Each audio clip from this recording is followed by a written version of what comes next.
Can you tell us a little bit about what the core shop does? What does that mean? We cut the core for the composites, like the one down there, that one sculpture, the 37. The tool that's Why sitting don't on a you cart. kind of go over there Yeah. and show us which one you're talking about? Yeah, and anyway, you get the blank, and you put it in the tool, and then you make it to tool, and you have to grind all these edges, grind all of these.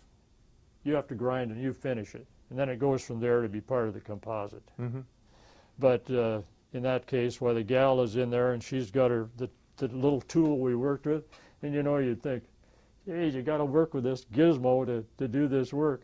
And this was about the top job in the core shop.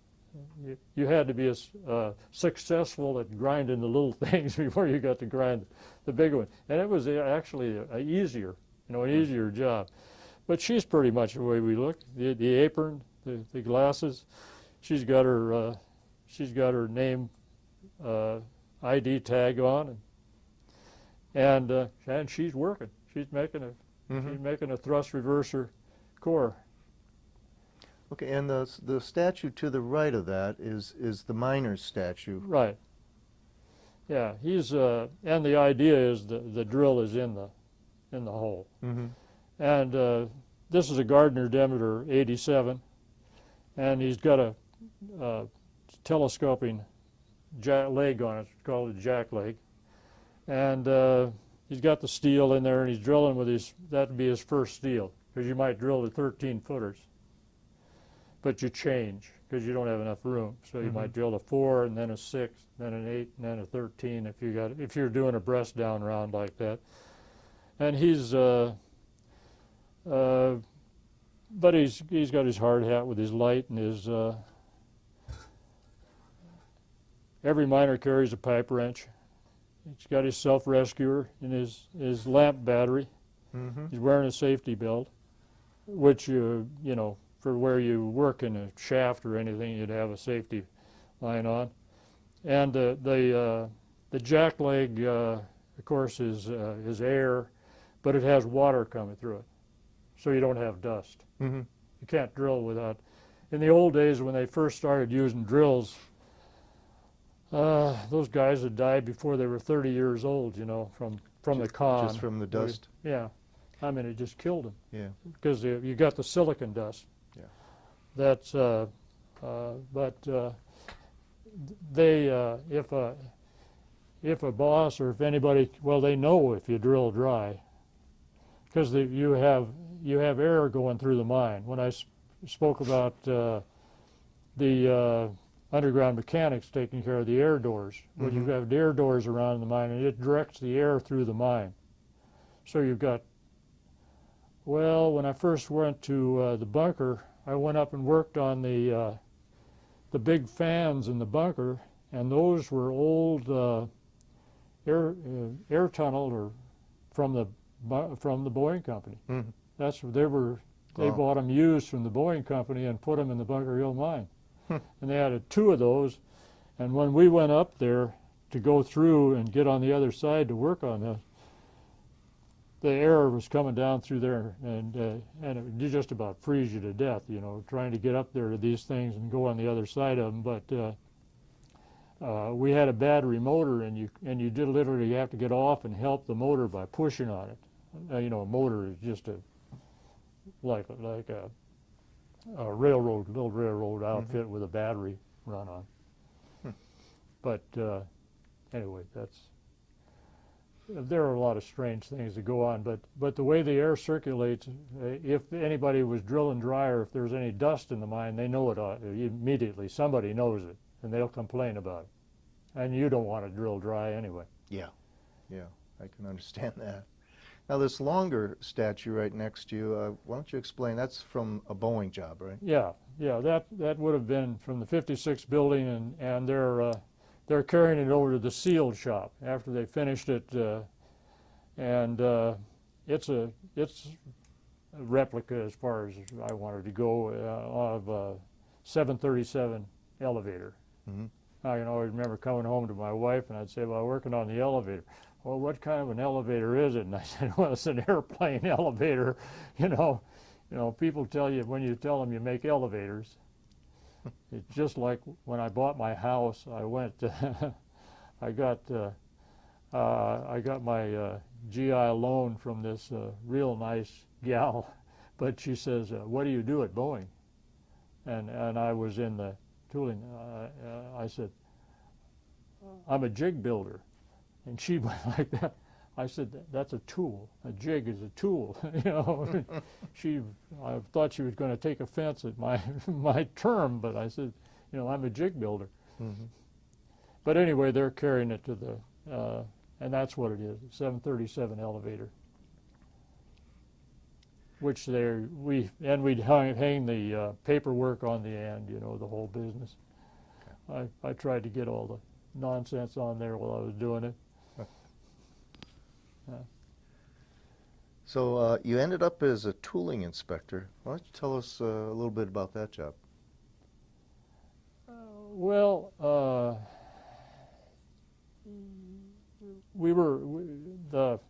You know, people on the outside, in fact, anybody doesn't understand that at Boeing a tool can be anything from something you could pick up and hold in your fingers to something that's as big as a 7 or 8 story building.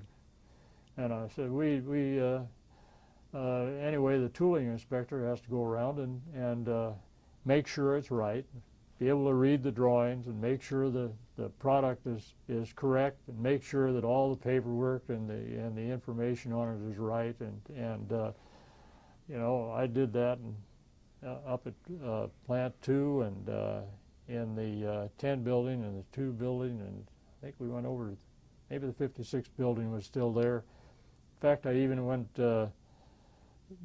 back to offload to Michigan, and luckily I didn't buy the big castings that were built backwards. That's a worry. They built some backwards back there in what, Bay City, Michigan. Mm-hmm. And boy, what they cost at that time, I think they were like $300,000 a piece. And the guy bought them, and they were backwards, and there wasn't any backwards to them. You couldn't turn them around and use them on the other side. And the guy that bought them was a fine fellow. And if he hadn't been as good a guy as he was, I'm sure he would have gone down the road to someplace. But it was luckily he didn't. But anyway, you had a responsibility. And sometimes, you know, you'd work with these people and you had supervisors that you'd have to go to the supervisor to get him to sign off on the rejection tags. And some supervisors, you know, are just terrified of signing off on anything. And, you know, they really don't want to do it. They're, in fact, some leads don't want to do it. Yeah. So the straight inspector, you know, he's kind of stuck with it unless he'll hold his ground on them. Yeah. I worked at one guy that told me about, a lead man that worked at Plant 2, and he said, he said to me, he says, in 2 years, do you know how many tags I bought? And I tried to figure out how many I figured he'd do a day or a week or something. He said, I didn't buy any. So the people that produce take the risk and buy, you know, but there are some people, you know, that don't buy anything. And some of those are supervisors and lead men. So the regular straight inspector, he really needs the union to support him, because he can get racked for something that he shouldn't be. Yeah, he's the one who's hanging out there then. Yeah.